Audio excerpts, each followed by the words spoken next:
കാലാവധി പൂർത്തിയാവുന്ന എഡ്യൂസാറ്റ് എന്ന ഉപഗ്രഹത്തിന് പകരക്കാരനായാണ് ജിസാറ്റ് 14 ആകാശവിധാനത്തിലെത്തുന്നത്.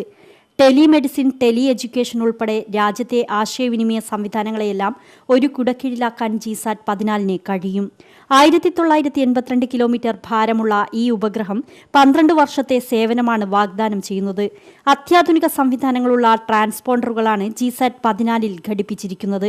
കഴിഞ്ഞ ഓഗസ്റ്റ് 19 ജിസാറ്റ് 14 വിക്ഷേപണം നിശ്ചയിച്ചിരുന്നെങ്കിലും വിക്ഷേപണ റോക്കറ്റായ GSLV D5 ഇന്ധനച്ചോർച്ച കാരണം അവസാന മണിക്കൂറിൽ ശ്രമം ഉപേക്ഷിക്കുകയായിരുന്നു.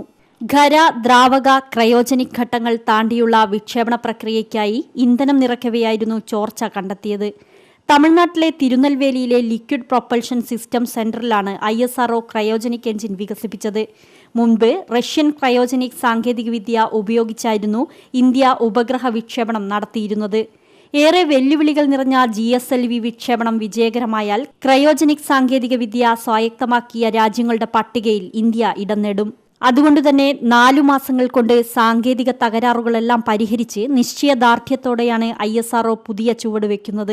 GSLV D5 വിക്ഷേപണത്തിന് ഇന്നലെ രാവിലെ ആരംഭിച്ച 29 മണിക്കൂർ കൗണ്ട് ഡൗൺ ഇന്ന് വൈകിട്ട് 4:18 അവസാനിക്കുമ്പോൾ വാർത്താവിനിമയ രംഗത്ത് വിപ്ലവകരമായ മാറ്റത്തിന് തുടക്കം കുറിക്കാൻ ജിസാറ്റ് 14 കുതിച്ചുയരും. 17 മിനിറ്റ് 8 സെക്കൻഡ് പിന്നിടുമ്പോൾ വിക്ഷേപണ വാഹനം പൂർണ്ണമായും കത്തിയമർന്ന് ഭൂമിയുടെ 213.5 കിലോമീറ്റർ ഉയരത്തിൽ വെച്ച് ജിസാറ്റ് 14 വേർപെടും.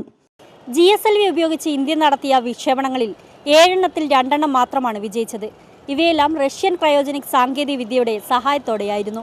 ഭാവിയിൽ നമ്മുടെ വാർത്താവിനിമയ ആവശ്യങ്ങൾക്ക് കൂടുതൽ വലിയ ഉപഗ്രഹങ്ങൾ വേണമെന്നിരിക്കെ തദ്ദേശീയമായി വികസിപ്പിച്ചെടുത്ത ക്രയോജനിക് സാങ്കേതികവിദ്യ ഉപയോഗിച്ചുള്ള ഇന്നത്തെ വിക്ഷേപണം ഏറെ പ്രതീക്ഷയോടെയാണ് രാജ്യം ഉറ്റുനോക്കുന്നത്. Nadir Ajmal, Chennai, India vision.